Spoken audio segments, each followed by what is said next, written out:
Hola a Bienvenidos a todos. todos. Dale. Hermoso, hermoso verlos a todos. Ya con el correr de los meses, estos cuadraditos que parecen tan fríos se van volviendo cotidianos y muchos son los que mes a mes nos vamos juntando en torno a esta propuesta del SECA en este año de la oración. Así que bienvenidos a todos una vez más. Muchas gracias por su presencia, por acompañarnos eh, y por disfrutar también con nosotros de esta propuesta que tímidamente empezó al principio de año y ya estamos en el mes 11 y hoy en torno a Santa Isabel de la Trinidad, ¿no? Así que me da mucha alegría poder presentar a tres hermanos queridos, a la hermana Andrea, a la hermana Liliana y al padre Luis, que hoy nos van a compartir algo en torno a Santa Isabel de la Trinidad, que por ahí dentro de los santos del Carmelo uno siempre se queda con los grandes, los conocidos, y Sor Isabel ha sabido desde su pequeñez, desde su sencillez, eh, hacerse muy entrañable de toda la familia del Carmelo y de más allá del Carmelo, ¿no? Con su propuesta de que en lo que nos toca en la vida de cada uno, poder ser alabanza de gloria. Así que les doy paso a estos hermanos que nos van a compartir sobre ella. El título de la charla es Desde lo más profundo del alma, así que justamente desde esa profundidad y con apertura de corazón les damos la palabra para ustedes.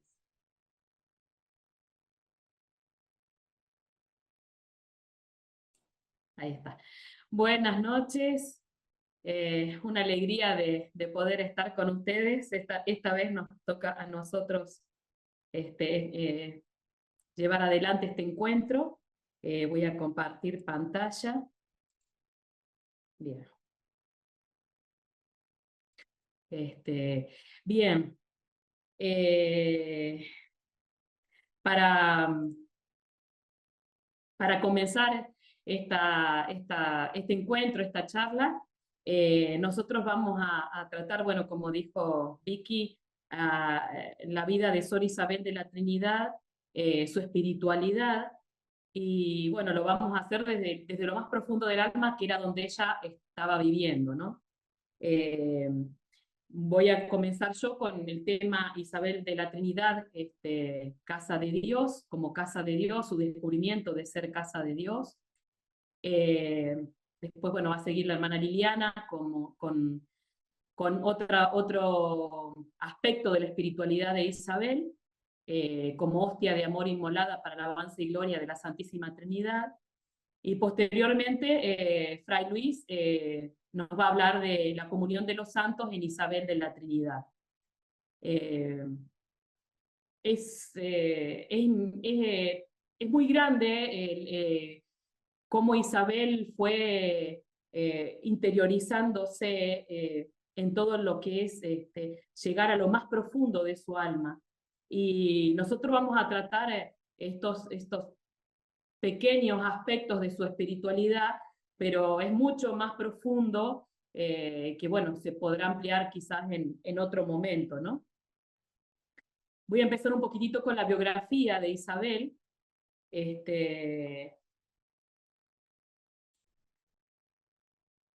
Aquí, bueno, la pequeña Isabel, vamos a ver que en 1879 se casan sus padres. El matrimonio era de José Francisco Catés y María Josefina Roland. Eh, Ella tenía en el momento de casarse 33 años, este, y su esposo Francisco, papá de Isabel, tenía 47 años. En esto voy a empezar a dar algunos datitos para tener en cuenta lo que puede llegar a marcar el carácter de Isabel y su personalidad, ¿no? Es interesante la edad de los padres, un matrimonio atípico, ¿no? Esto crea un ámbito especial dentro de este matrimonio, un matrimonio tardío para la época, donde se casaban mucho más jóvenes. Sabemos que su mamá tuvo un novio anterior y bueno, falleció, y eso la marcó muchísimo, ¿no? E incluso la llevó a pensar en la vida religiosa. Después, bueno, conoció a José y ambos formaron este hermoso matrimonio eh, bueno, que dio lugar a la vida de Isabel, ¿no? Interesante también la formación de la madre, ella era parte de la burguesía de entonces, y en ese momento en la Francia de aquellos tiempos la burguesía estaba muy ligada al ámbito eclesial. Entonces, bueno, ella tuvo una formación espiritual y eclesial muy fuerte. Y este, también le dio la oportunidad de ser formada en lo cultural y en lo social, ¿no? Por el hecho de todas las fiestas o lugares a donde tenía que participar, ¿no? Por pertenecer a la alta sociedad. Eh, a los 18 años, la mamá lee Camino de Perfección, eso también es interesante porque la marcó muy profundo Santa Teresa a ella y la lectura de Camino de Perfección. Incluso le gustaba transcribir algunos textos de Camino, y estos textos será ella quien se los transmita a Isabel, ya desde muy chica. Esos son unos pequeños datitos.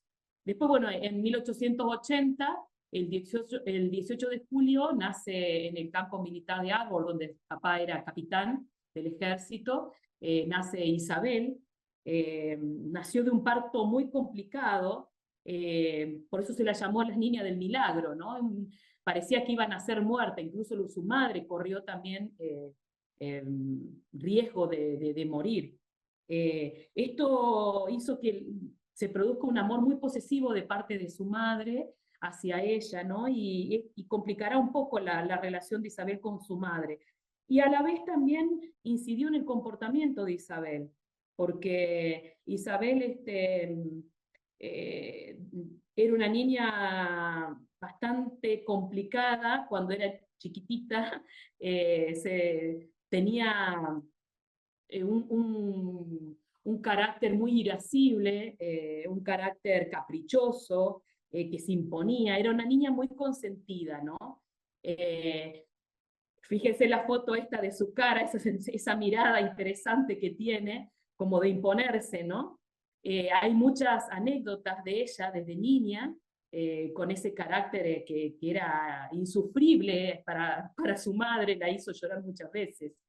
Y bueno, tenía verdaderos estallidos de rabia, ¿no? Y le decían, hay detalles de gente de testimonios que decía, era muy endiablada, ¿no? O sea, era bastante terrible. El 22 de julio es bautizada en la capilla del campamento militar, en la fiesta de Santa María Magdalena, y ella tendrá una gran devoción por esta santa, ¿no? A raíz de esto.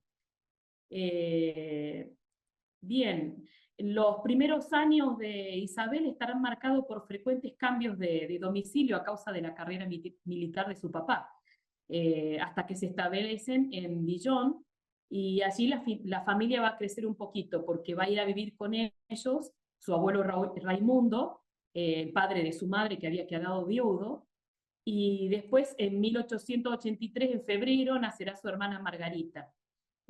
Así se conformaba la familia de Isabel en esos años, ¿no? Margarita será su gran compañera de juego, y también después Isabel se convertirá en su maestra espiritual, ¿no?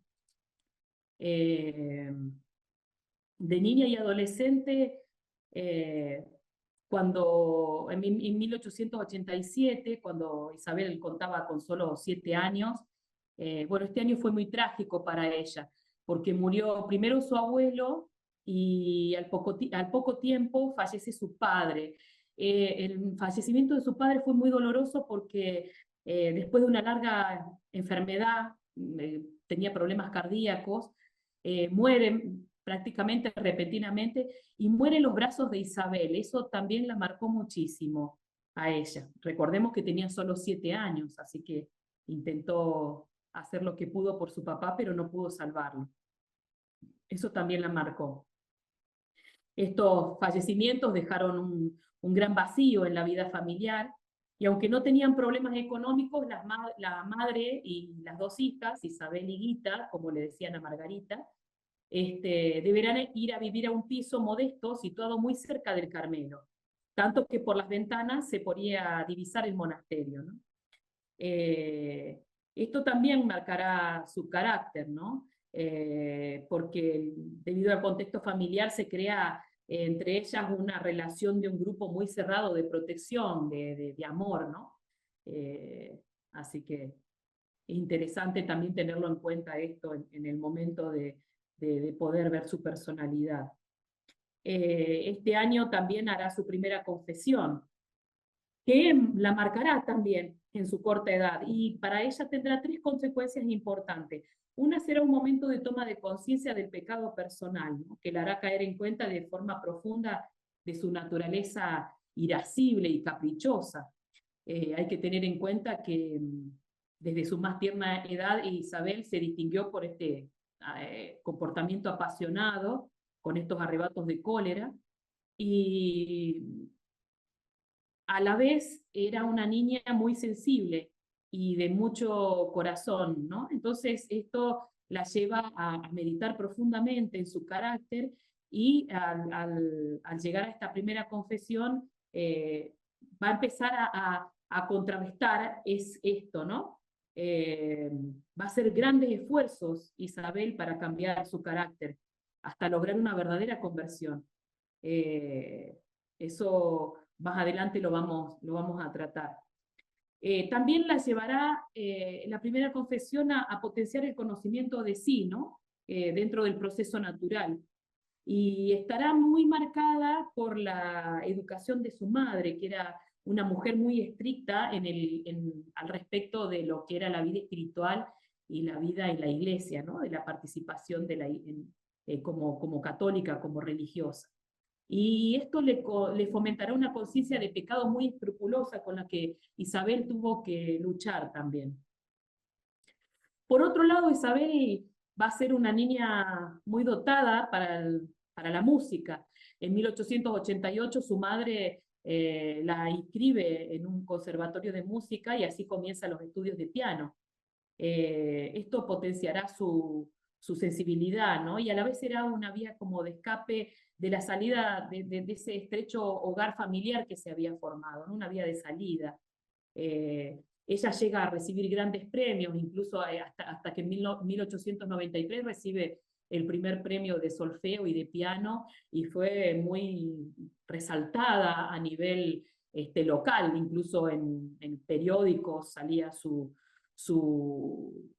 premio, su foto, y ponían muchas expectativas a ella, augurándole un gran futuro como pianista, ¿no?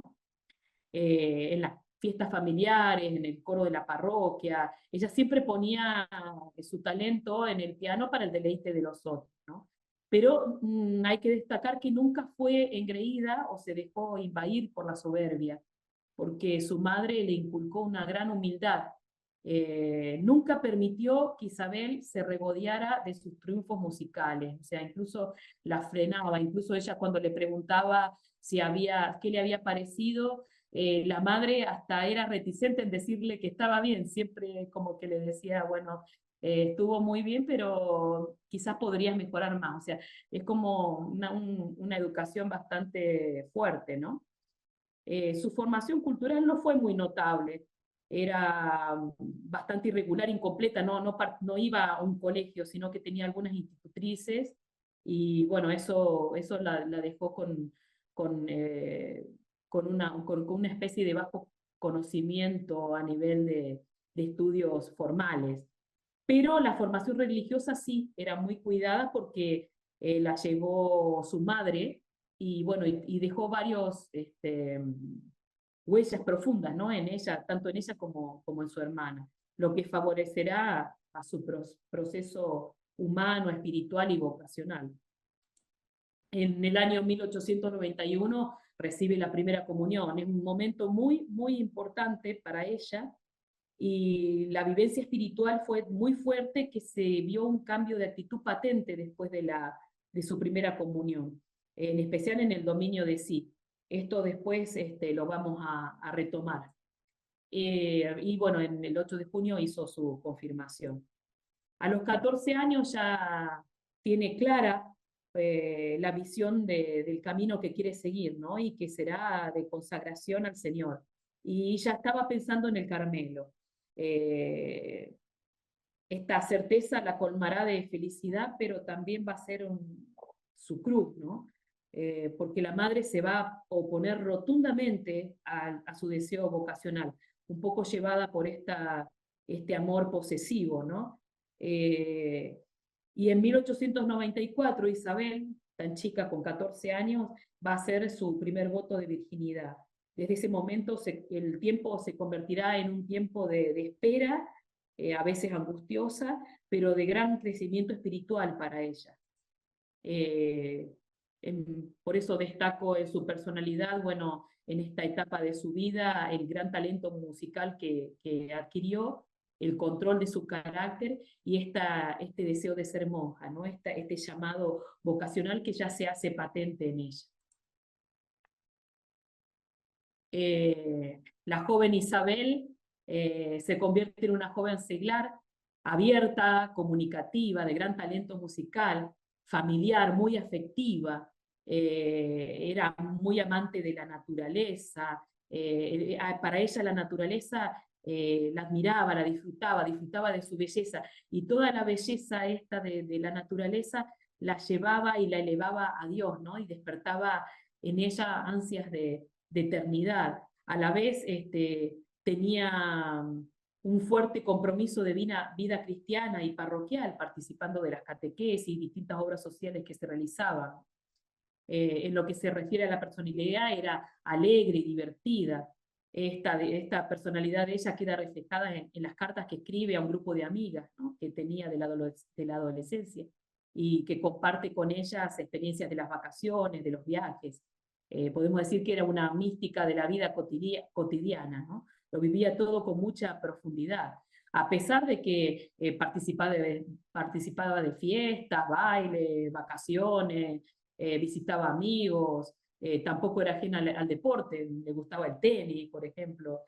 Era una joven que supo hacer grandes amistades, y muy sinceras y profundas, ¿no? Que la acompañaron hasta el final de su vida. En este momento Isabel va cultivando cada vez más ese amor profundo a Jesús, ¿no? Y se propone ser carmelita en el mundo, viviendo para Jesús y para Él. Será una mujer profundamente orante, llegando a la cima de la contemplación, ¿no? Y llevar la cruz de la espera con alegría y entrega será para ella signo de su amor a Jesús. Esa cruz que le impone su madre, ¿no? Porque no la va a dejar entrar al Carmelo. Crecerá en ella un gran deseo de salvar almas, por lo que se deja en total disposición en la voluntad de Dios, y se ofrecerá a cargar sobre sí todos los sufrimientos que hagan falta, ¿no? A través de esto, haciendo la voluntad de Dios, se ofrece por los hermanos, ¿no? Y en ello encuentra una gran un gran eh, consuelo, ¿no? En este momento hasta que su madre no la deja entrar en el Carmelo. En 1899 comienza a escribir su diario espiritual. Es importante esto porque empieza a escribirlo con motivo de una misión general en Dijon. En él habla sobre todo de sí misma y para la propia intimidad.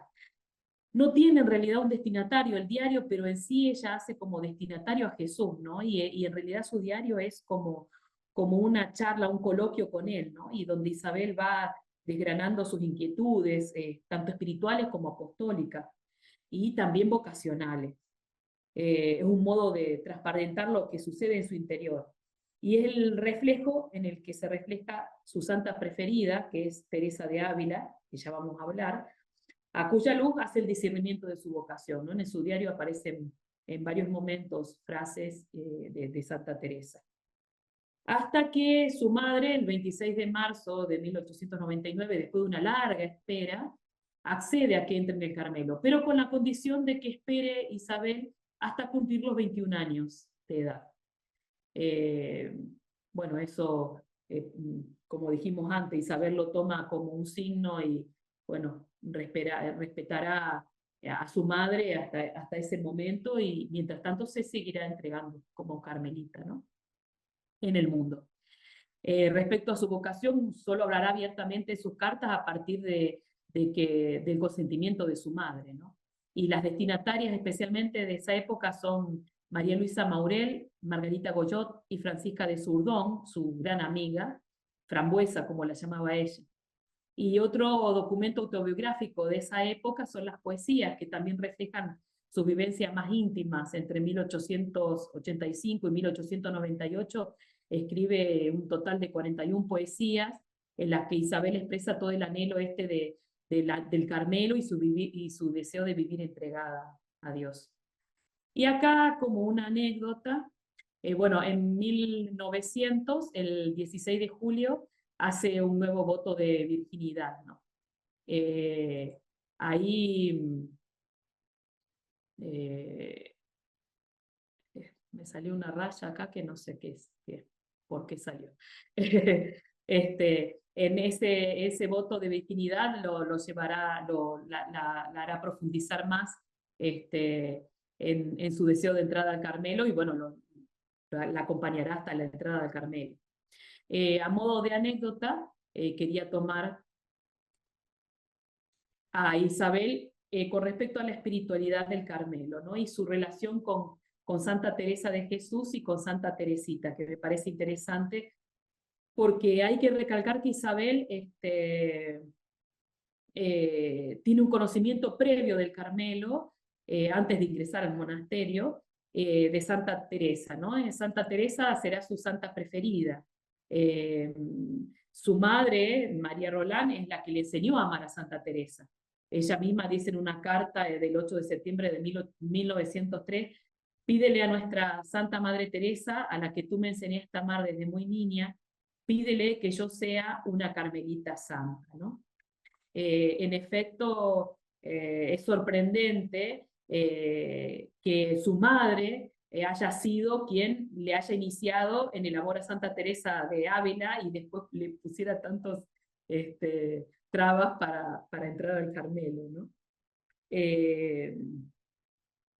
La madre la inicia en la lectura de Santa Teresa, también especialmente con 2 libretas que ella tenía, que había copiado, con textos teresianos, y bueno, Isabel lee de ahí los textos de Teresa y los va profundizando, ¿no? En su diario nos dice que está leyendo Camino de Perfección durante la misión de Dijon, el 20 de febrero de 1899. Y de la mano de Teresa ahonda en aspectos importantes de su espiritualidad. La vida de oración y el desprendimiento, la oración de amistad y el amor al prójimo, la experiencia de la presencia divina descrita por Teresa en el Camino de Perfección, ¿no? Que también la lleva a vivir, a profundizar más en esa presencia que la llevaba, que ella vivía allá en su interior, como ya vamos a ver. Después, otro punto es Teresa de Lisieux.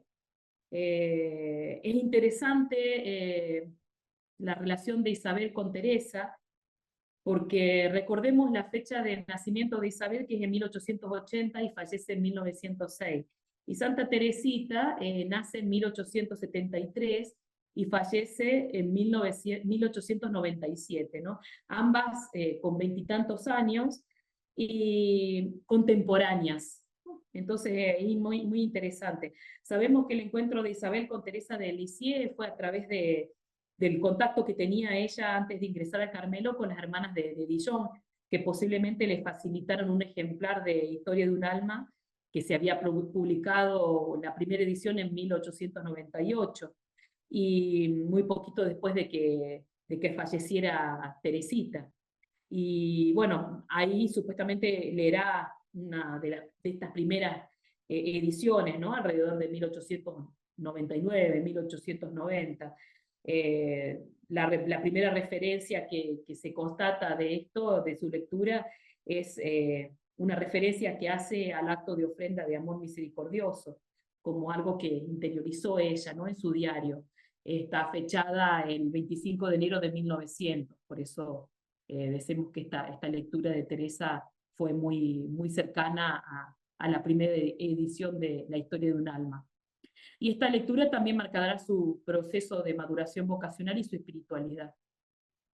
Luego, al ingresar al Carmelo, la Madre Germana le inculcará la lectura orante de esta santa, proponiéndole que la tome como su maestra espiritual. La Madre Germana era muy amante de Teresa de Lisieux, y en sí todo el Carmelo de Dijon, todas las hermanas de Dijon eran muy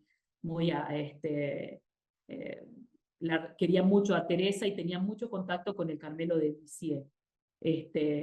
Isabel entonces seguirá bebiendo de la espiritualidad de Teresita mucho más durante los años de formación en el Carmelo.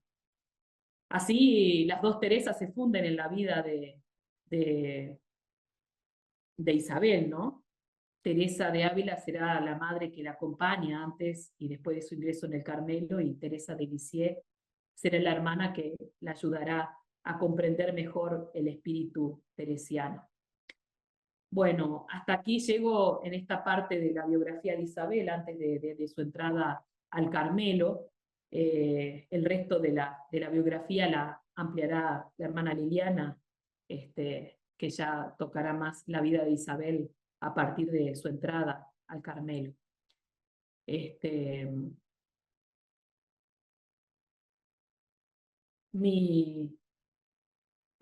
Mi tema, o bueno, ahora de lo que quiero hablar de Isabel, especialmente del punto de su espiritualidad que quiero hablar, es con el deseo de resaltar la intensa vida interior que vivió desde muy pequeña, ¿no? Esa vivencia del Dios que la habita en lo más profundo de su alma y que desea transmitir a quienes la rodean, y a fin de que todos puedan descubrir que son casa de Dios, ¿no? Eso es lo que más deseaba Isabel, ¿no? Que todos pudiéramos descubrir que tenemos un lugar en nuestra alma, en lo más profundo de nuestra alma, y que estamos habitados por Dios. Para Isabel, todo nos habla de Dios, ¿no? En él vemos que lo encontramos en todo lugar, en todos, en todas partes, siempre, es lo que decía ella, ¿no? Y nos invita a permanecer dóciles para ver en todo a Dios. Ella nos habla de que con nosotros, dice, no hay alguien que es el inmutable, hay alguien que es el inmutable, el que siempre permanece, en quien siempre nos encontramos, ¿no? Hasta las cosas más pequeñas podemos santificarlas y convertir las acciones más comunes de la vida en acciones divinas.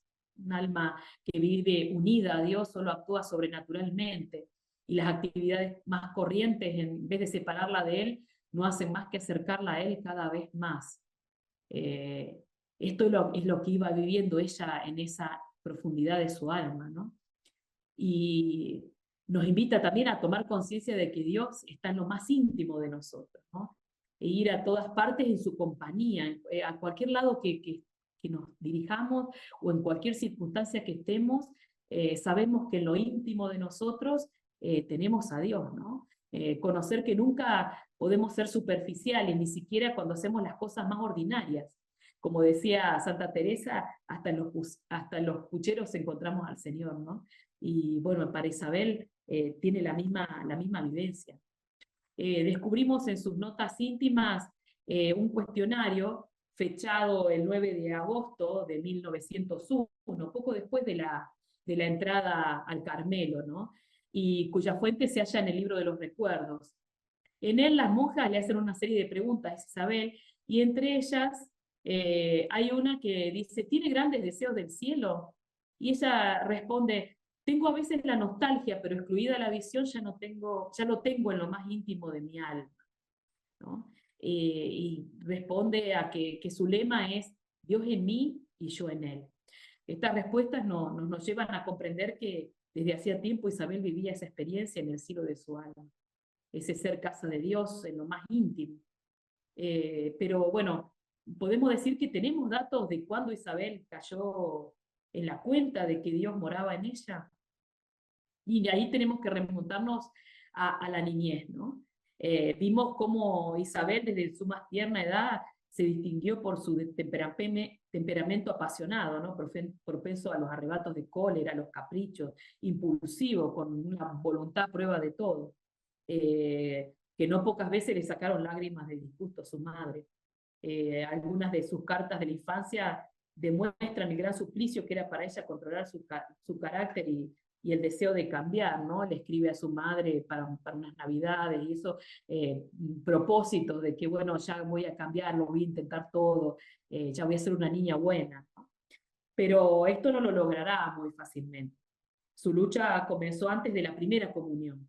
Y en esto tuvo muchísimo que ver su madre, que le enseñaba y le exigía que modelara su carácter para ese momento, ¿no? Le inculcaba que debía prepararse para el gran día con mucho ahínco, porque era Jesús quien vendría a ella, y debía recibirlo con la mayor pureza de su alma.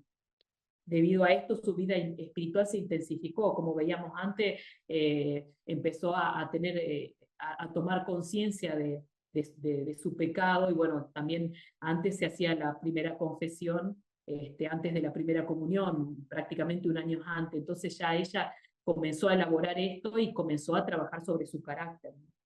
Y entre esas primeras confesiones, a los casi 8 años, es interesante que en una de las confesiones a un padre muy cercano a la familia, el padre Aglé, le confió su mayor secreto, ¿no?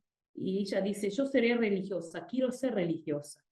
Eh, para, para Isabel ya estaba aconteciendo algo, ¿no? Estaba pasando algo dentro de su alma. Y vemos que es importante esta interiorización que va haciendo ya desde tan pequeña. Finalmente, bueno, va a llegar el día más bello de mi vida, como dice ella, ¿no? El 19 de abril de 1891, con 10 años, va a tomar su primera comunión. Su amiga María Luisa, que hizo la comunión junto con ella, recordará que aquel día Isabel lloró durante la misa profundamente y durante el momento de acción de gracias. Eso nos muestra el impacto que fue para ella recibir la primera comunión, ¿no? Y esa experiencia tan profunda que comenzó a vivir. Para comprender un poquitito lo que ella experimentó en aquel día, podemos ver uno de sus poemas, la poesía 47, que le escribe para el aniversario de su primera comunión, en el año 1898.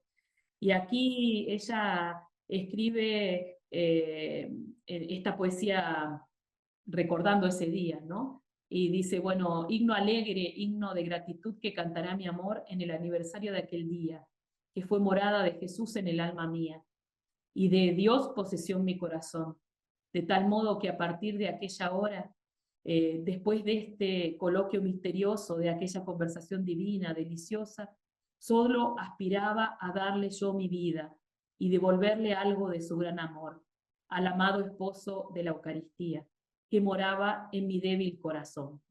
Eh, Jesús moraba en su corazón y ella lo experimentó profundamente, ¿no? Y bueno, ahí le dice a Jesús, ¿no recuerdas, Jesús lleno de encantos, las lágrimas alegres, puras, que llegaban llenas de dulzura a tus pies, tu divino corazón? Día bendito, el más hermoso de mi vida, día en que Jesús reposó en mí, día en que pude oír su voz en el fondo de mi alma arrebatada. Día feliz, conversación primera de mi alma con el Dios de amor, anticipo de la morada celestial. Este día Dios tomó el corazón de Isabel y ella comprendió profundamente que él había hecho en él su morada, ¿no? Y se entregará totalmente a Jesús, que habita en ella. Muchas veces ella afirmó que desde su primera comunión ya no dudó nunca más de su vocación religiosa. Por otro lado, los neocomulgantes visitarán el Carmelo, ¿no? Y aquel día Isabel recibió la confirmación de lo que estaba viviendo, ¿no? Es un regalo más de Dios. Ahí se encontró con las hermanas y especialmente con la hermana María de Jesús, ¿no? Y esta hermana María de Jesús cuenta que le dijo a Isabel en el locutorio que era la dichosa casita de Dios, ¿no? Tu nombre Isabel significa eso. Y ella vio como Isabel se sorprendía ante sus palabras, ¿no? Tanto que días después se lo escribió en una estampita que Isabel guardará para siempre, ¿no? Que ella era casa de Dios. Y escuchar aquello para Isabel le confirmó que era verdadera y plenamente casa de Dios, ¿no? Y que Jesús moraría en ella y no solo en los instantes post comunión, sino que siempre estaría en ella de continuo, ¿no? Podemos decir que este caer en la cuenta de que era casa de Dios fue el comienzo de todo el camino de Isabel. Desde su más tierna infancia, en esta etapa de su vida espiritual, aquí podemos pararnos y ver, recorriendo sus escritos, los frutos que surgieron de esta experiencia fundante en su vida. Uno de los frutos de este ser casa de Dios para Isabel, y que no solo es un fruto para ella, sino que es una experiencia que ella nos transmite y que nos lleva a pensar que también nosotros podemos vivirla, ¿no? Que también es ejemplo para nosotros, para nuestra vida, cómo podemos llegar a la profundidad de nuestra alma y encontrarnos allí con Jesús, que está siempre. Ella, primero, bueno, la certeza de que Jesús mora en nosotros siempre, siempre. Especialmente luego de comulgar, ¿no? Para ella la comunión era un momento muy, muy especial, donde realmente Jesús estaba en ella físicamente, ¿no? No solo espiritualmente. De esto da testimonio en dos cartas. En una dice, veré Jesús mismo en la querida Bertita, ella le escribe a una amiga Berta que después tomó la comunión. Dice, pues Él no viene a ella solamente unos instantes, sino para estar siempre. Le llama la atención a Berta de esto, ¿no? Acuérdate bien de esto. Y cuando haya pasado el hermoso día, di que esto no se ha acabado, sino que entre Jesús y su pequeña Berta comienza una unión que debe ser anticipo del cielo. Y en otra carta dice, si Él ha venido esta mañana a tu corazoncito, no es para venir y marcharse, sino para quedarse siempre. Guárdalo bien. Esta presencia de Jesús que nos lleva a profundizar muy especialmente en lo que es el valor del sacramento de la Eucaristía, ¿no? Y este Jesús que morará en nosotros siempre. Después, también se ayuda de esta casa de Dios para su cambio de carácter. Después de su comunión, al haber experimentado profundamente esta presencia de Dios en su alma, ella ya hace un vuelco, ¿no? Hay muchos testimonios en donde muestran este cambio de carácter impresionante, fue trascendente, esta vivencia espiritual fue trascendente para ella.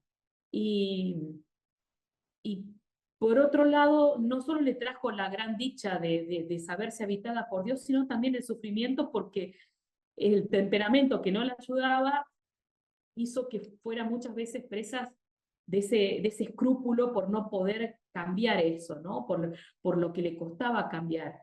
Pero a partir de ese momento ya será patente, ¿no? Este cambio de actitud y el dominio de sí que irá adquiriendo. Es muy llamativo porque hay muchos testimonios de amigas de ellas, personas que cuentan, ¿no? Este cambio, lo importante que fue y cómo marcó este momento Isabel y esta presencia de Dios en ella, que ella pasó a tener un carácter dócil, ¿no? Un carácter distinto. fue muy evidente su cambio de temperamento y el dominio de sí que va a adquirir. Y ella explica, ¿no?, que para dominar su carácter se ayudó de esta pequeña celdilla que tenía en su alma, ¿no? Como le aconseja a su amiga Francisca de Surdón en alguna de sus cartas, en la que, para que ésta también lo aprendiese, ¿no? Ella le dice, es necesario que te construyas como yo una pequeña celda dentro de tu alma. Pensarás que el Señor está allí y entrarás en ella de cuando en cuando. Cuando te sientas nerviosa o te consideres infeliz, corre pronto a ella y confía en el Maestro. Después también le escribe a la hermana Germana, ¿no? Querida hermana, reavivemos nuestra fe, pensemos que Él está allí dentro. Cuando esté a punto de impacientarse o de decir una palabra contra la caridad, vuelva hacia Él. Importante esta ayuda que tiene Isabel de esta vivencia de ser casa de Dios para el cambio de carácter, y también cómo ella lo va transmitiendo a los seres que tenía a su alrededor, ¿no? Esta enseñanza para que todos pudieran también acceder a ello. Otro punto es el que encuentra como casa de Dios, viviendo esta experiencia, es la gracia del encuentro con Dios, ¿no? Este encuentro era su fortaleza, ser casa de Dios era el lugar donde se encontrará con Él. Ella dirá, es tan buena esta presencia de Dios, es allí en el fondo, en el cielo de mi alma, donde me gusta buscarle, pues nunca me abandona. Dios en mí, yo en Él, que también repite en su lema cuando entra al Carmelo, ¿no? Dios en mí, yo en Él. El cielo está muy cerca, como Él mora en nuestras almas. Ya ves que no tenemos que ir muy lejos para entrar en la ciudad de paz, el cielo, en el cielo de los santos. Este encuentro con Dios desde lo profundo de su alma. Le dejo mi fe en la presencia de Dios, del Dios todo amor que habita en nuestras almas. Se lo confío, esta intimidad con Él dentro ha sido el más bello sol que ha iluminado mi vida, haciendo de ella ya como un cielo anticipado. Es lo que me sostiene hoy en el dolor también.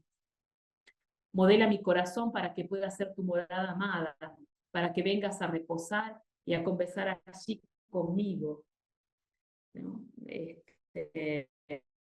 Hay muchas palabras de ella en cartas, en muchas cartas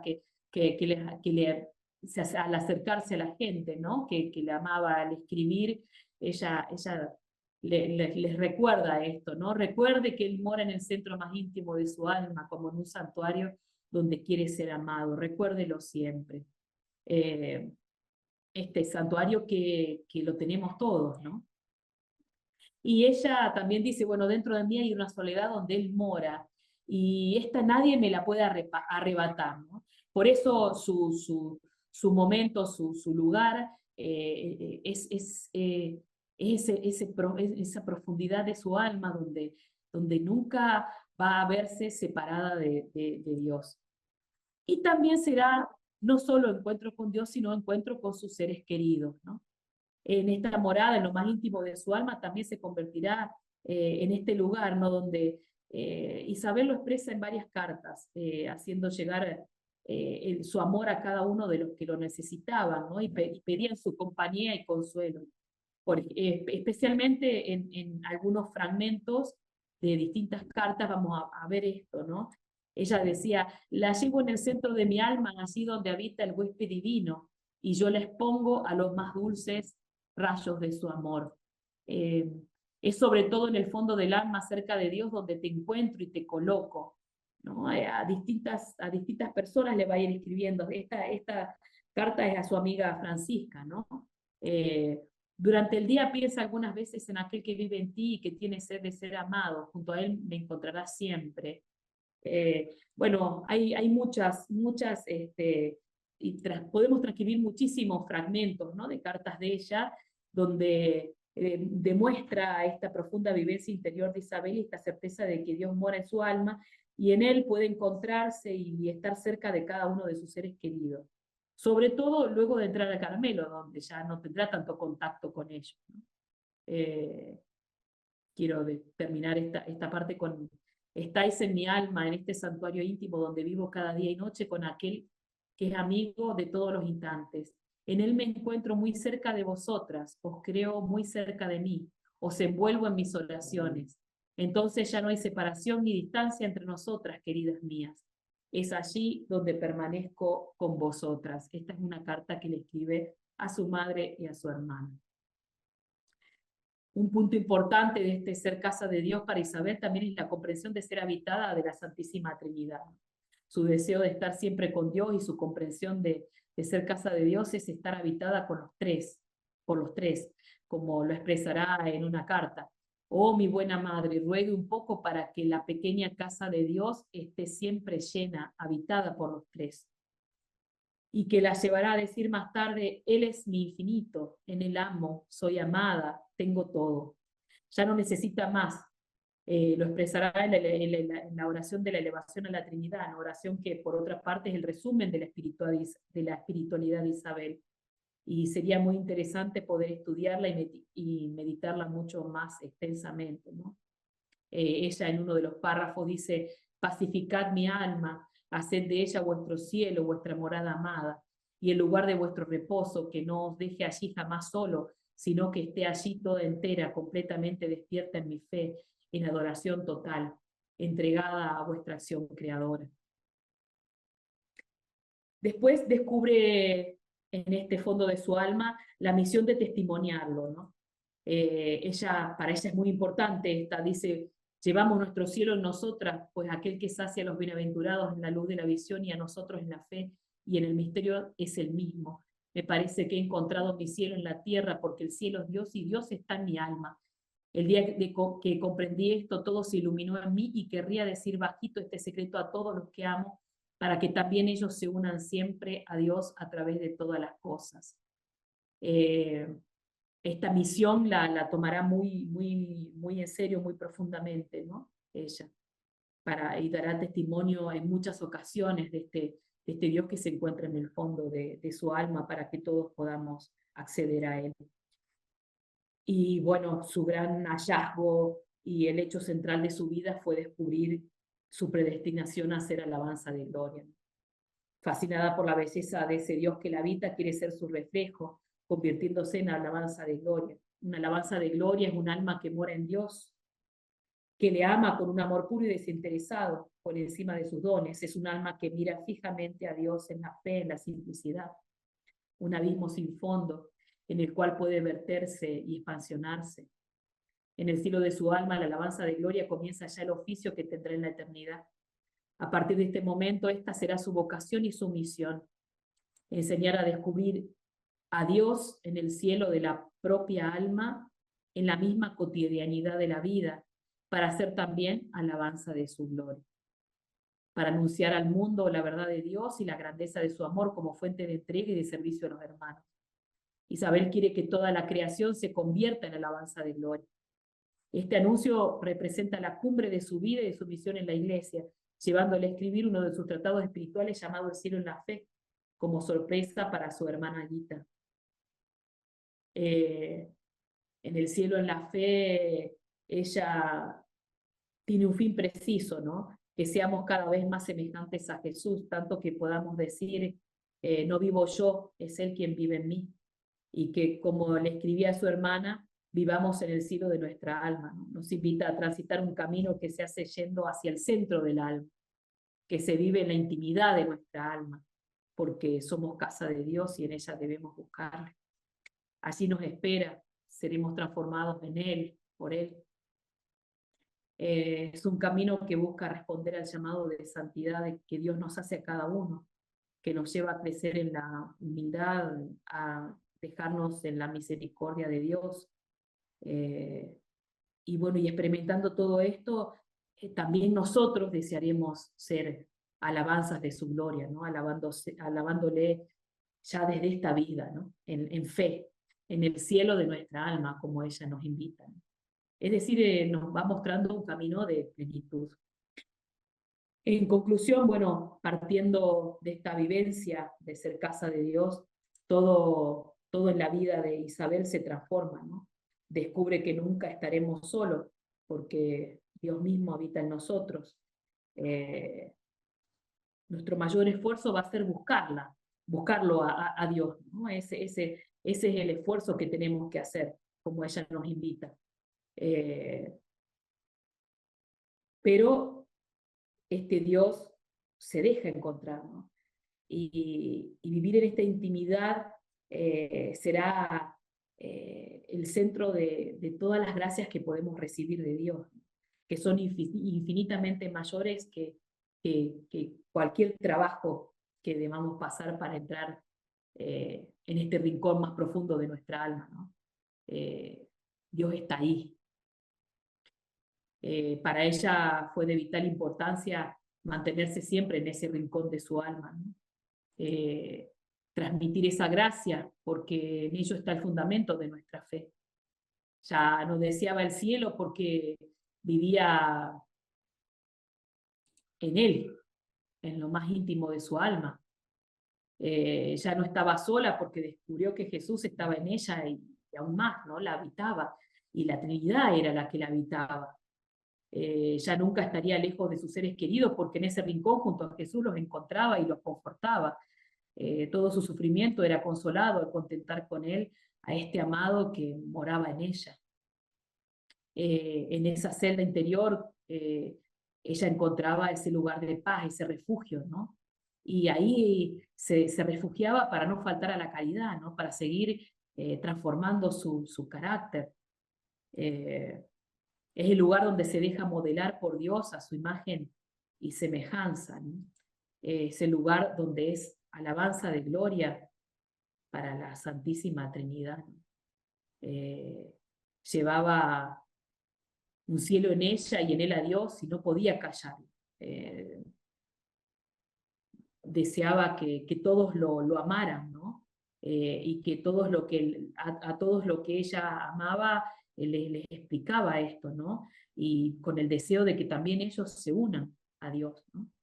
Y luego de su muerte tenía el deseo de seguir proclamándolo, ¿no? Como dejó plasmado en una carta, dice, me parece que en el cielo mi misión será la de atraer a las almas, ayudándolas a salir de sí mismas para unirse a Dios por un movimiento todo simple y amoroso, y conservarlas en ese gran silencio interior que permite a Dios imprimirse en ellas, transformarlas en sí mismas, para que seamos alabanza de su gloria, ¿no? Es su gran deseo y, bueno, también que se convierta en nuestro deseo, ¿no? Encontrarnos profundamente con Dios en esta casa que tenemos en nuestro interior. Ahora los dejo con la hermana Liliana que va a desarrollar otro aspecto de la espiritualidad de Isabel. Muchas gracias. Sí, bueno, dado el tiempo que se ha hecho largo esto, así que en la primera parte yo voy a hablar sobre la parte de su biografía desde que entró al Carmelo hasta la muerte, pero bueno, lo voy a obviar toda esa parte y voy a ir directamente a lo de la enfermedad porque me parece que si no no va a quedar lugar para el padre Luis. Así que bueno, después el resto de la biografía lo pueden buscar. Y el tema que yo quería desarrollar era el proceso que ella tiene con su enfermedad como configuración con Cristo para llegar a convertirse por esa plena unión en hostia de amor inmolada para alabanza y gloria de la Santísima Trinidad. Así que bueno, voy a ir directamente, Andrea, a la parte de la enfermedad y el sufrimiento directamente. Ya son las 9. No vi Bueno, la la hora, enfermedad, perdón. sí, la enfermedad y sufrimiento directamente para no dejar lugar al Padre Luis. Bueno, la enfermedad que va a sufrir Isabel de la Trinidad será la ocasión propicia para que viva su configuración con Cristo.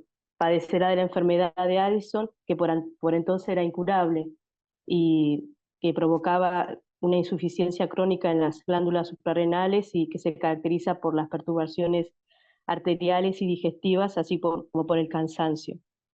Ella va creciendo en ese deseo de entrega y bueno, ya en 1900, en marzo de de 1906, ella entra a la enfermería, donde va a permanecer hasta el final de sus días, ¿no?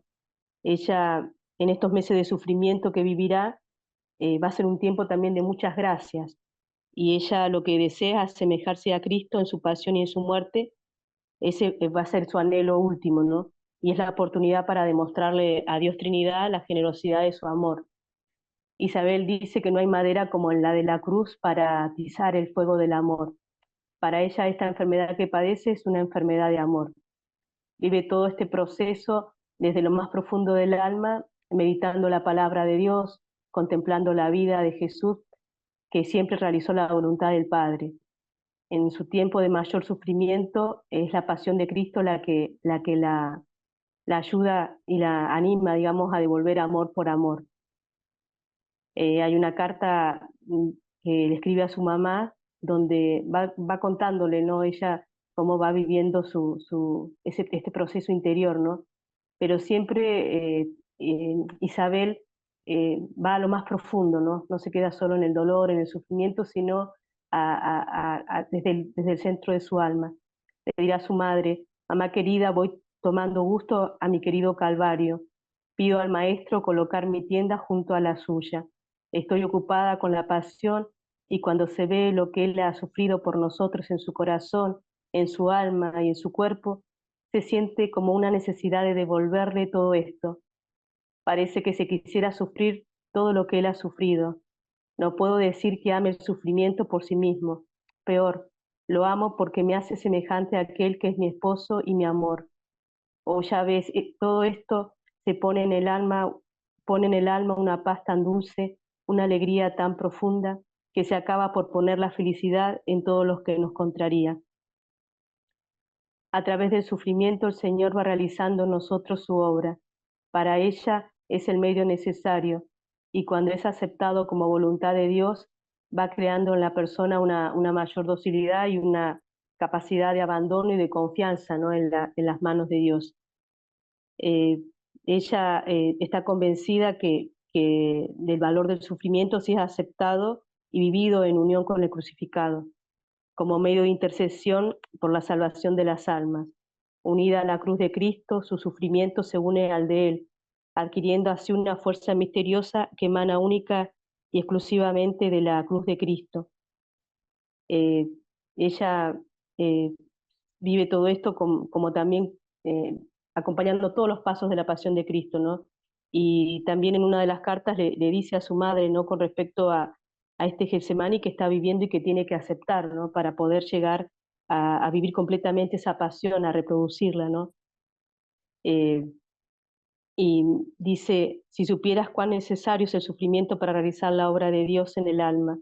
Dios tiene inmenso deseo de enriquecernos con sus gracias, pero nosotros le fijamos la medida en la proporción en que nos dejamos inmolar por Él, con alegría y dándole gracias, como el maestro, y diciendo con Él: el cáliz que me ha preparado el Padre, ¿no lo voy a beber?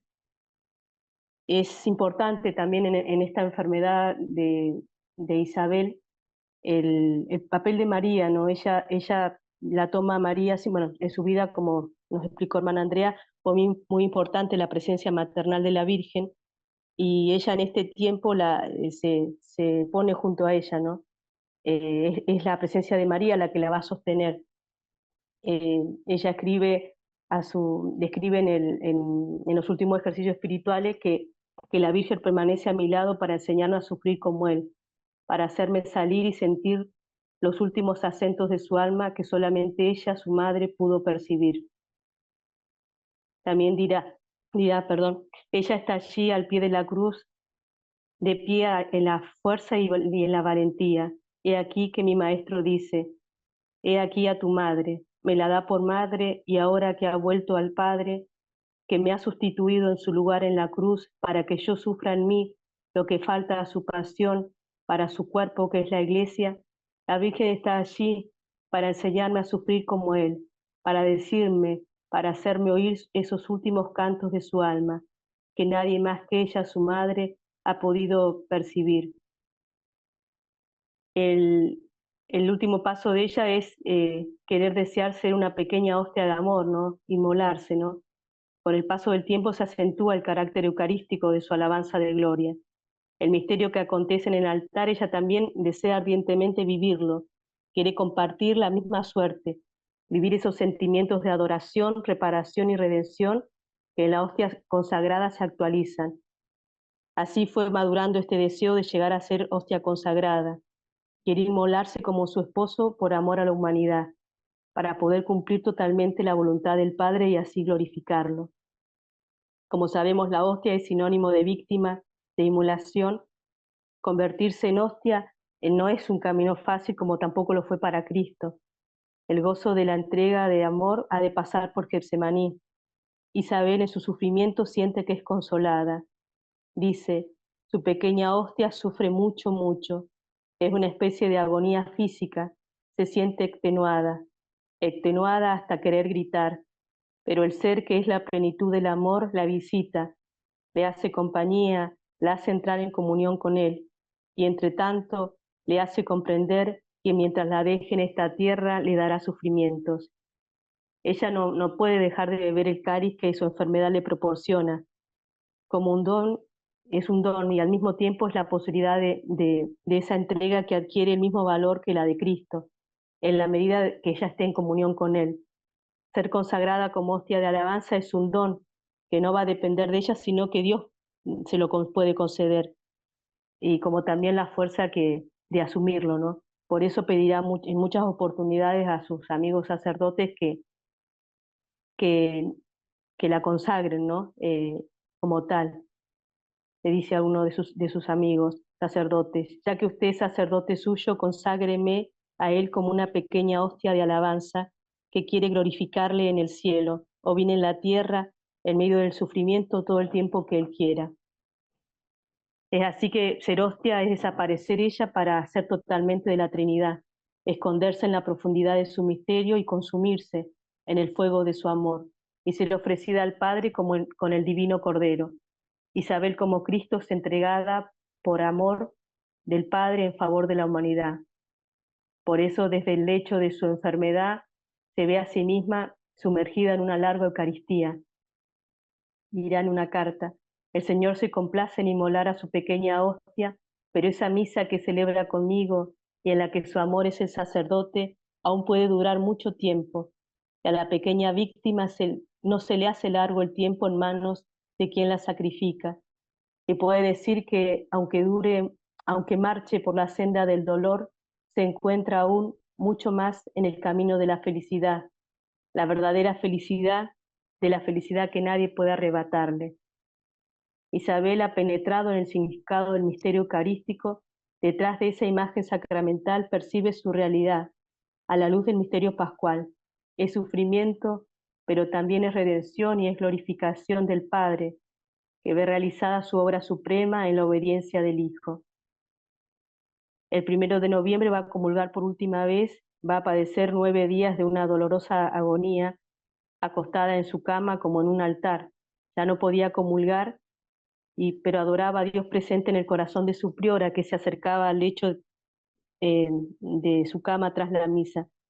Ella va a comulgar espiritualmente y va a decir, estoy privada del sacramento, pero Dios no tiene necesidad de él para venir a mí.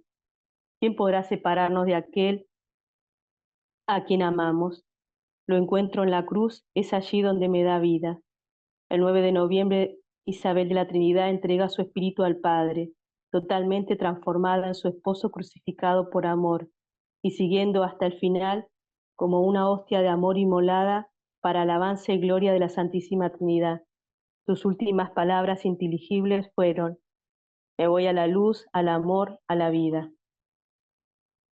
Bueno, la conclusión del tema este que quería compartir es que la vivencia espiritual del sufrimiento y la enfermedad, desde lo más profundo del alma de Isabel de la Trinidad, es una palabra importante en este tiempo para muchas personas, ¿no? Todos sabemos que en esa hora de la enfermedad se experimenta una soledad y una angustia muy grande. Por eso hemos compartido algunas de sus cartas que nos acercan a esta vivencia interior, donde Isabel nos ha enseñado que cada acontecimiento, cada suceso, cada dolor y cada alegría es un sacramento que Dios le concede y nos concede, ¿no? Su testimonio por excelencia es su forma de vivir. Su vida estuvo marcada desde sus inicios por el sufrimiento, pero también, y acá quiero recalcar, sobre todo por el amor, porque ella fue una mujer de una sensibilidad muy especial y que supo abrirse a la gracia, al paso de Dios en su vida, viviendo cada circunstancia como una ocasión de unión con la voluntad de Dios. El fruto de su amor apasionado a la Eucaristía y su fidelidad a la gracia que acontecía en ella la dispusieron para que Jesús la hiciera entrar en la vida trinitaria, llevándola a vivir su cielo aquí en la tierra. El amor a los tres la llevó a la ofrenda de su vida, a querer ser otro Cristo, a desear reproducir en su vida todo el misterio del que amaba, y quiso ser entregada en el altar, ser víctima de amor, para gloria y alabanza del Padre y bien de todas las almas, llegando así a la plenitud de su vida eucarística, entregándose, al igual que su amado, como ofrenda agradable al Padre.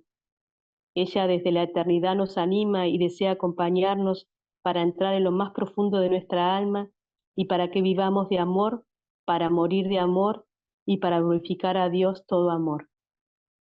Bueno, ahí le doy la palabra al Padre Luis. Muchas gracias.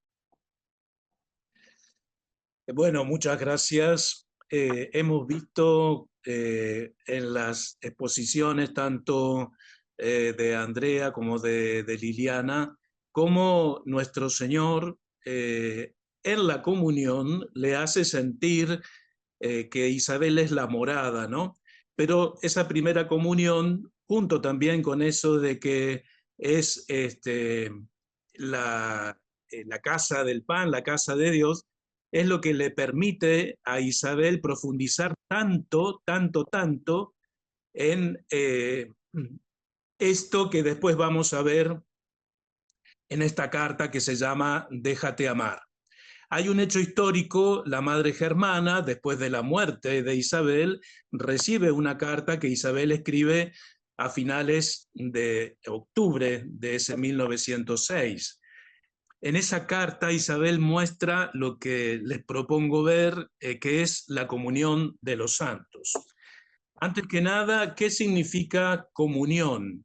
En el diccionario de la Real Academia Española se dice que comunión significa participación en lo común y también trato familiar, comunicación de unas personas con otras.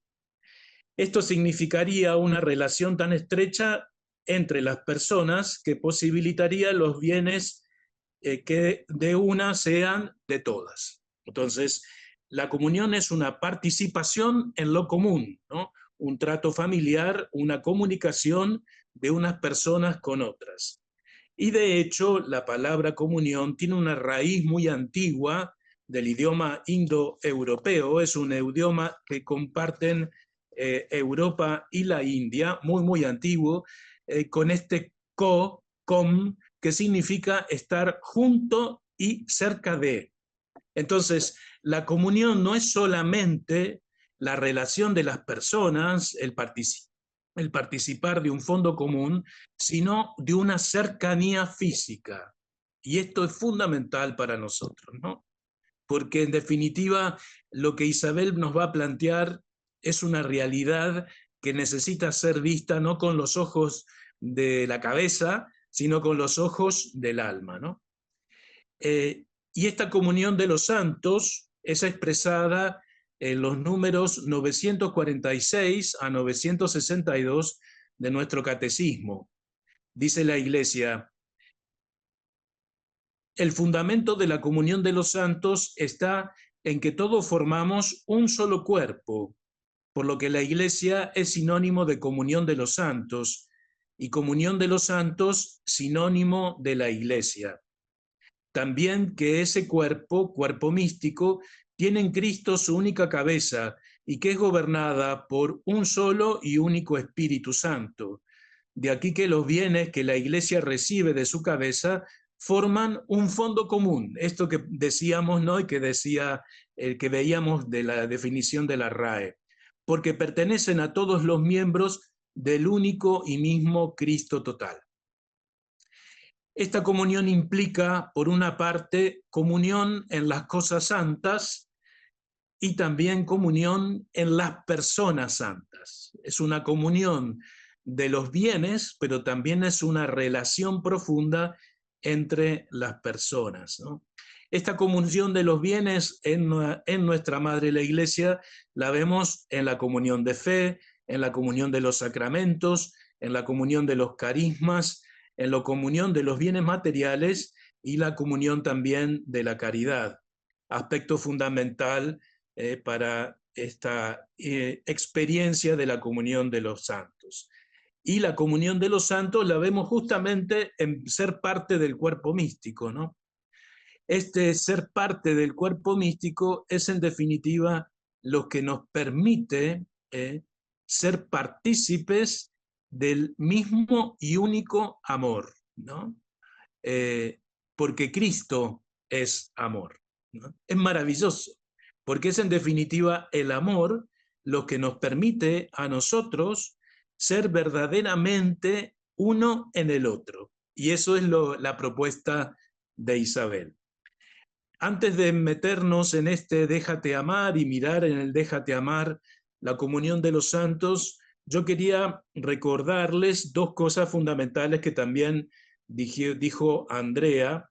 Por un lado, el carácter de Isabel, ¿no? Cuando es niña, va modificándose, especialmente en su preparación a la primera comunión, pero también con la comunión. Pero la madre apoya este cambio con algo muy interesante. A estos berrinches, la madre los castiga sacándole el beso de las buenas noches. Y entonces Isabel siente la falta de esa relación con la madre por las noches, y es en definitiva lo que le ayuda a pensar e ir tomando conciencia de su mal carácter y de su necesidad de cambio. Esto es fundamental, porque no se olviden que la comunión de los santos es relación de personas. Isabel, cuando toma la primera comunión, va a crecer cada vez más en la relación con Jesús Eucaristía, con Jesús Hostia, como nos recordaba Liliana, pero en definitiva es también este aspecto, ¿no es cierto?, de ir preocupándose más en la relación con las personas, que en definitiva el ser perfectamente humano, tener un carácter perfecto, ¿no? Y más que nada en la relación con Dios. Es importante también, algo que también dijeron, el influjo de Santa Teresita.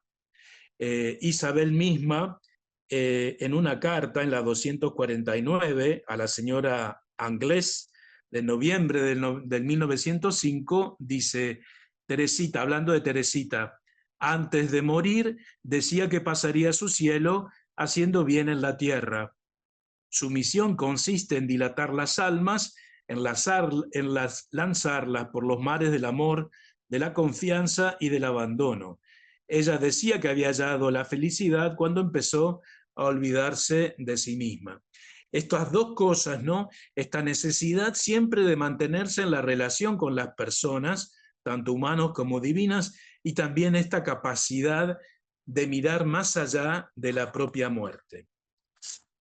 Por eso es interesantísimo cómo Isabel en este Déjate amar, en esta carta a la madre germana, digamos así, hace florecer la comunión de los santos. Tómense el tiempo de leerla desde esta perspectiva, ¿no? De esta Isabel que en definitiva sabe que va a ir al cielo, porque lo sabe, y que desde el cielo va a seguir obrando, como también lo aprendió de Teresita. Dice Isabel a la madre germana, ¿no?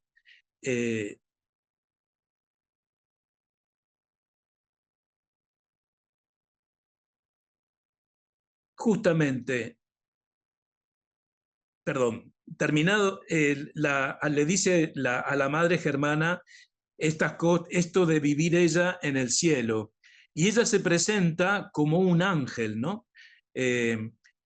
la Divina Trinidad ha hecho comprender en las horas de profundo recogimiento su contacto unificante y un mensaje para Germana. La certificación como mensajera, como ángel, Isabel de Germana, es su misma muerte. Cuando Germana lea las líneas que le ha escrito Isabel, ella ya morará en el seno trinitario. Y ese morar en el seno trinitario, que para ella es tan claro, es lo que en definitiva le da el sello de certeza de que sus palabras son de parte de Dios. Por eso le pide a Germana que la crea, que crea todo lo que le va a decir.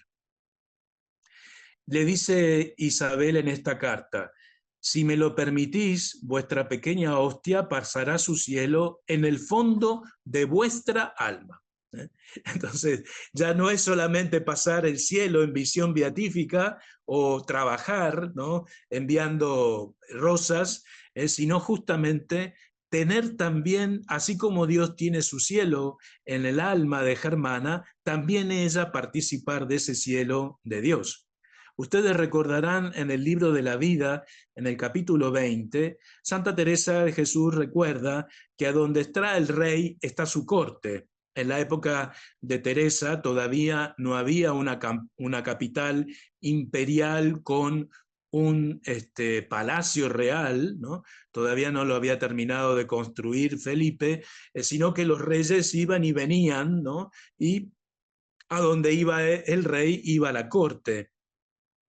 Por eso Teresa justamente lo que nos propone es descubrir que a donde está Dios están todos, estamos todos en definitiva.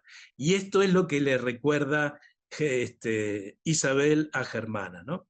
Si me lo permitís, vuestra pequeña hostia pasará su cielo en el fondo de vuestra alma, porque en el fondo del alma está Dios. Es muy importante distinguirlo de una posesión, porque vean que se lo dice, si me lo permitís. Acá hay una opción libre de Germana.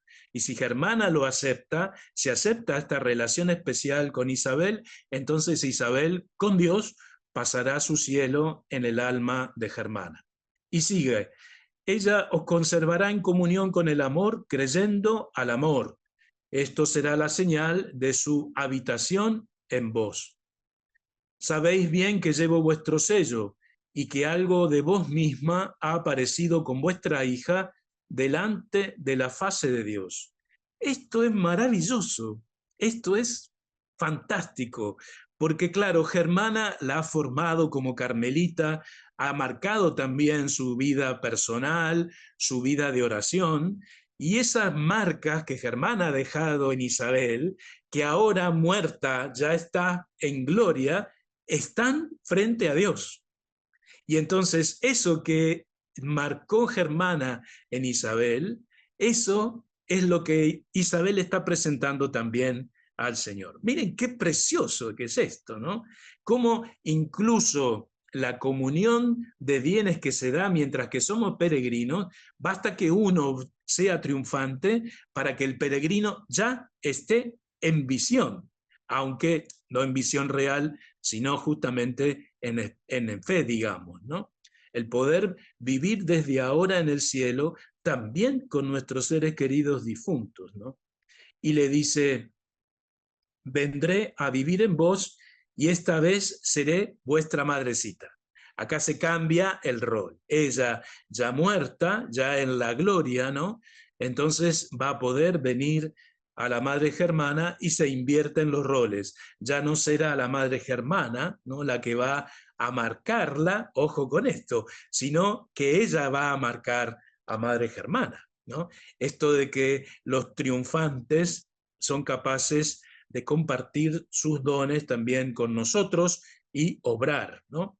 Por eso dice: en el amor le comparte sus bienes, en el cielo donde cantaré en vuestro nombre el Sanctus Eterno, no haré nada sin vos ante el trono de Dios. Es maravilloso. Yo os instruiré para que mi visión os aproveche, participéis de ella y así viváis de la vida de los bienaventurados, ¿no? Fíjense qué linda no solamente relación personal entre Isabel y Germana, sino qué maravillosa es esta expresión de las relaciones entre nosotros, cuando unidos, ¿no?, a la cabeza que es Cristo, formando el mismo cuerpo místico, somos capaces de llevarnos los unos a los otros a la presencia de Dios y obrar incluso como peregrinos, como si ya fuéramos triunfantes en nuestros hermanos triunfantes. Es maravilloso. Por eso la doctrina de la Santa Madre Iglesia, ¿no?, de la comunión de los santos, es algo que tenemos que aprender a valorar y crecer cada vez más, ¿no? Esta comunión entre los santos le permite habitar, nos permite habitarnos el uno en el otro, ¿no? Ya no es solo la Trinidad la que habita en el hondón del alma, sino también los santos, incluso los peregrinos, con los triunfantes y al revés. Y todo esto, otra vez, porque donde está el rey está su corte. Podríamos decir que la unión en el amor es tan fuerte que el santo triunfante vive en cuanto que habita en el santo peregrino. Si me lo permitís, vuestra pequeña hostia pasará su cielo en el fondo de vuestra alma, le dice Isabel a Germana. Ella os conservará en comunión con el amor, creyendo en el amor. Esto será la señal de su habitación en vos. No hagáis nada sin mí, ¿no?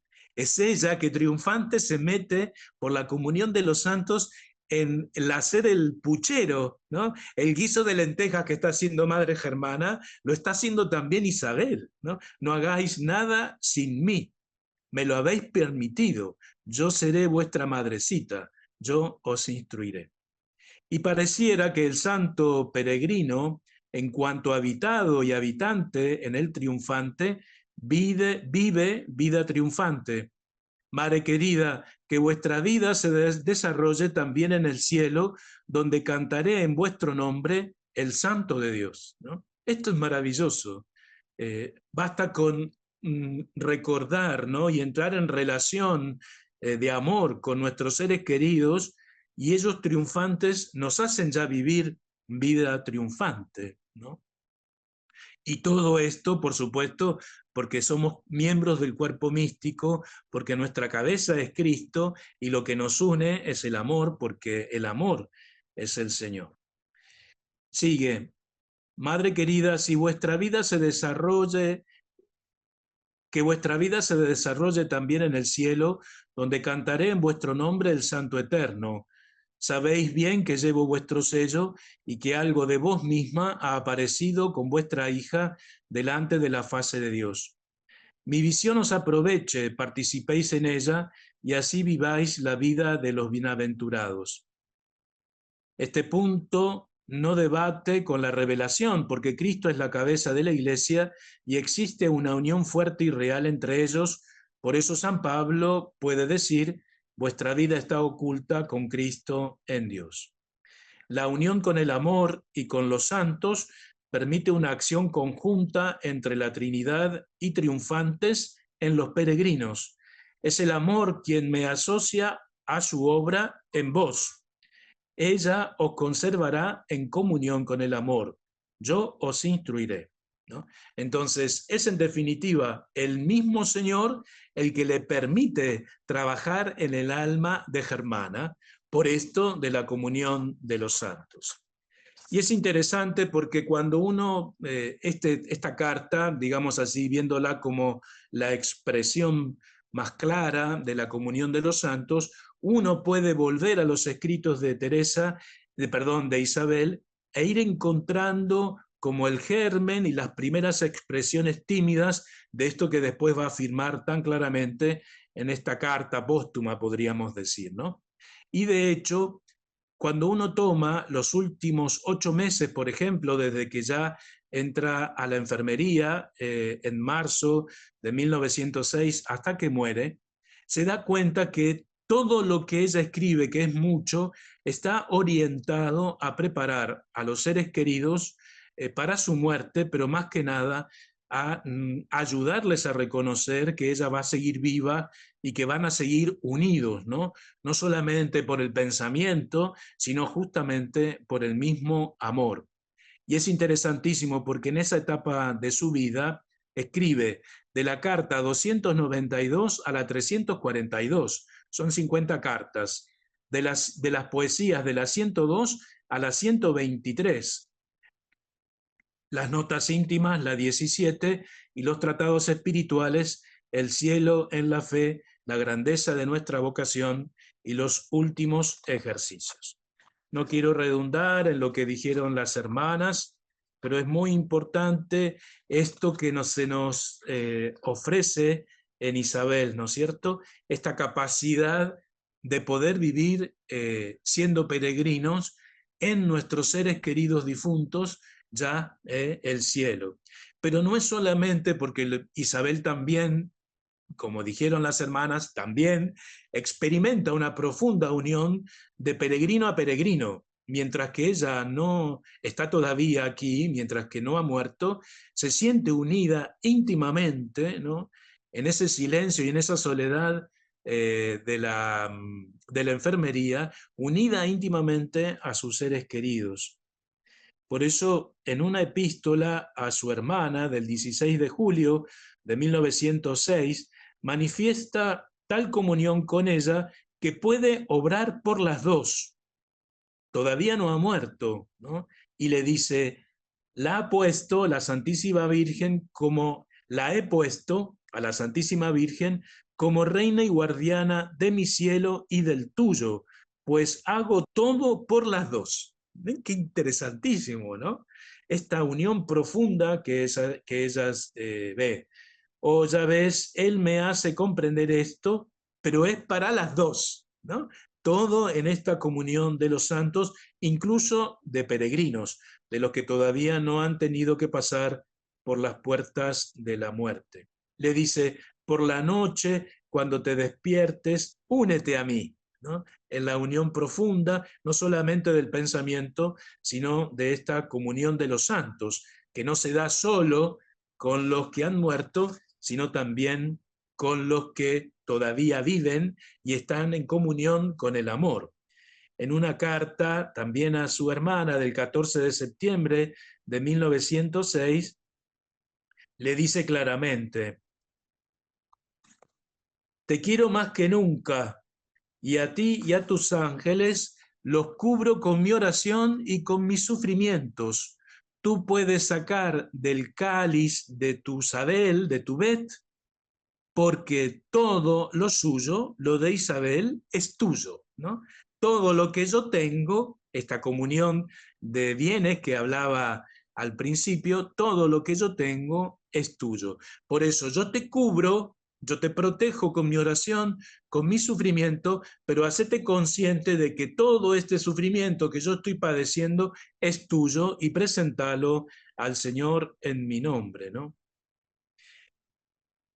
¿Y por qué es esto? Porque las tres divinas personas se distinguen en la relación, pero todo es común entre ellos, ¿no?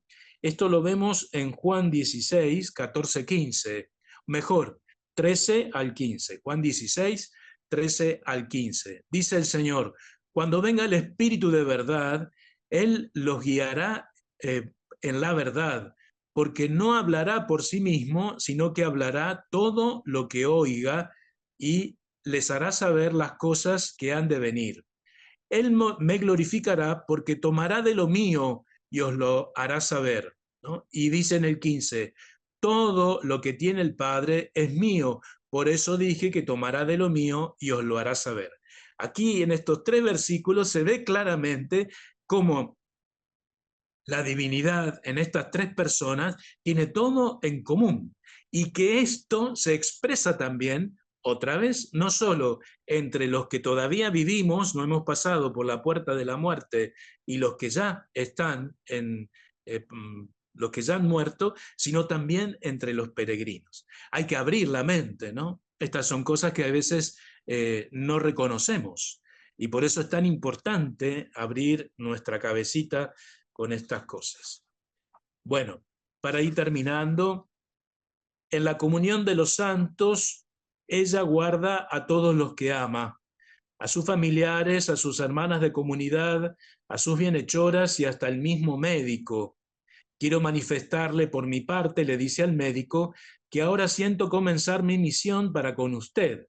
Una vez que haya muerto, seré el ángel invisible que le llevará por el camino del deber al fin de toda criatura nacida de Dios. Su amor por ellos, por nosotros, ¿por qué no pensar que Isabel nos vislumbró en esa gracia de Dios? Su amor por ellos y por nosotros no desaparecerá ni disminuirá, sino que irá creciendo cada vez más.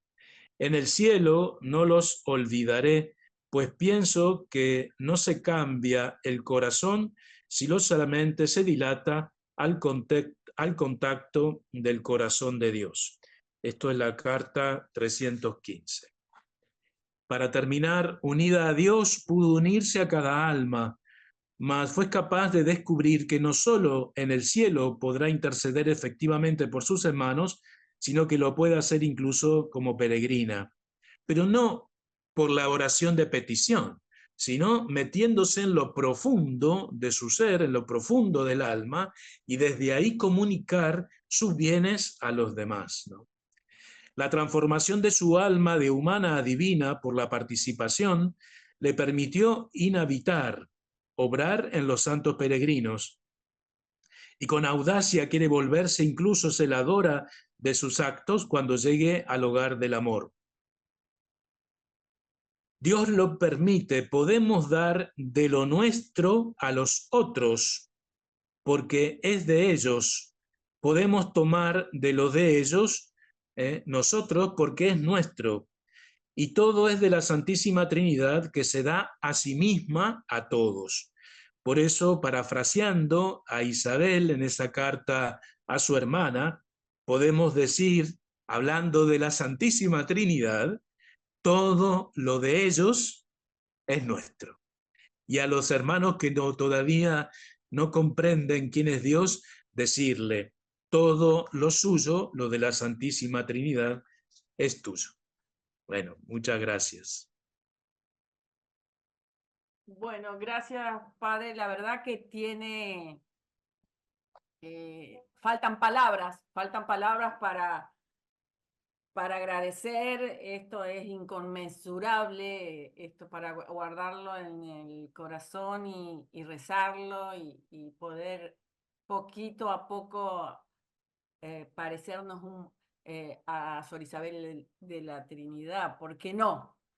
Es infinito lo que usted a usted, la hermana Andrea y Liliana nos han regalado. Es una gracia infinita el Carmelo. Así que bueno, agradeciéndole a los tres, muy especialmente, el corazón lo tenemos lleno de Dios, y unidos en Dios. Hay que hacer un camino, ¿no? Como dice usted, hay que hacer un camino que es posible, que con Dios todo es posible. Entonces, bueno, no sé si alguien quiere hacer alguna pregunta. O no sé. Yo quisiera hacerle una pregunta al padre Luis.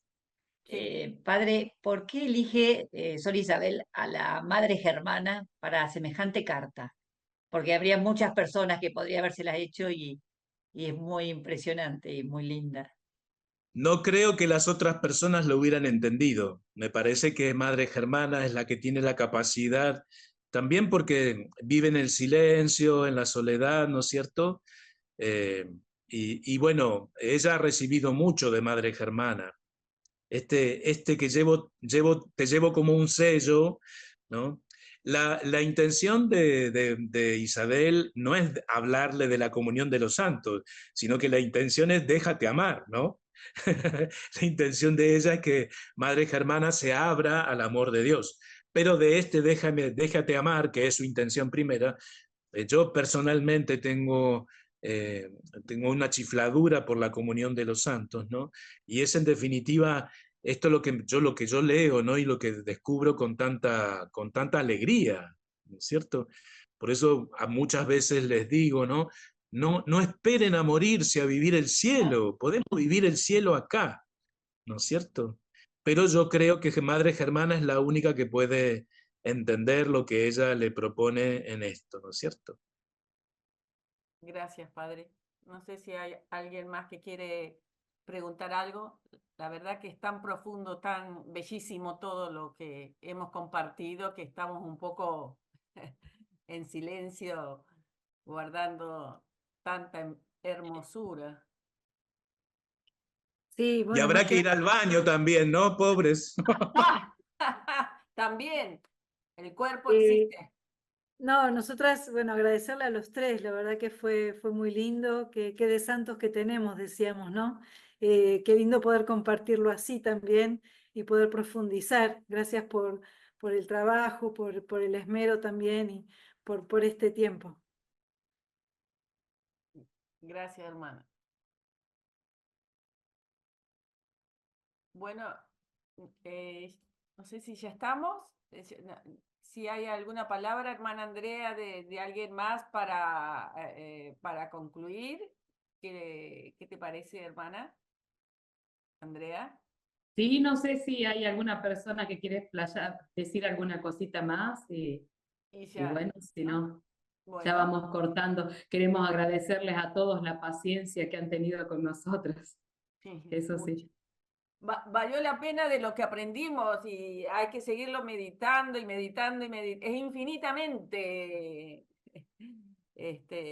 para rezarlo, para unirnos en oración en Dios. Bueno, Sí, parece que no como hay más. dije al principio, Isabel es muy profunda en todos sus escritos. Sería muy lindo que pudieran conseguir sus escritos, ¿no? Así que para poder profundizar en toda su espiritualidad. No es muy conocida. Ujú. Hermana Liliana, ¿quiere hablar? Tiene la manito. Sí, quería agradecer, bueno, la posibilidad esta que nos han brindado de poder compartir algo de lo que venimos rezando y de, de tanto, ¿no? Y también agradecer especialmente al Padre Luis que bueno, que ha tenido, ha aceptado esta invitación desde el SECA y también que, bueno, quiero decir que ha venido hasta Viedma para compartir con nosotros y organizar esta charla, ¿no? Así que muy agradecida a Luis por el esfuerzo y también a todo el equipo por la confianza, ¿no? Y gracias a todos por este, es un poco más largo porque éramos muchos, pero bueno, gracias a todos por acompañarnos. Gracias, hermana Liliana. Bueno, ¿quiere dar una bendición, padre? ¿Quiere una oración final? Para que El esto Señor esté con ustedes. y con su Y espíritu. con tu La espíritu. bendición de Dios Todopoderoso, Padre, Hijo y Espíritu Santo, descienda sobre ustedes y permanezca para siempre. Amén. Amén. Amén. Buenas Gracias a todos. noches, buenas Gracias a Buenas todos. noches. noches. Gracias a Eh, Buenas todos. noches. Gracias antes, infinitas. antes de despedirnos, Vicky nos tiene una invitación para el próximo mes. Sí, ya vamos a ir como los meses anteriores, mandándoles el flyer con la invitación, pero bueno, así como parecía tan lejano a principio de año, el año termina también y este año de la oración que fuimos compartiendo mes a mes, en diciembre, Dios mediante, vamos a tener el último encuentro. Con la participación de Javier Picasa. Así que para que se vayan reservando la fecha, sería el viernes 13 de diciembre a las 20 horas. Así que de todos modos, ustedes saben que la información les va a llegar por vía de secretaría y vamos a ir multiplicando la discusión a medida que tengamos el material, pero para los que estamos participando ahora en este encuentro, ya agendar 13 de diciembre, el último del año, con la participación de Javier Picasso. Bueno, gracias. Muchísimas gracias a todos y que tengan un hermoso fin de semana. Gracias a Vemos. todos. Gracias. Gracias. Gracias. Gracias, buenas noches.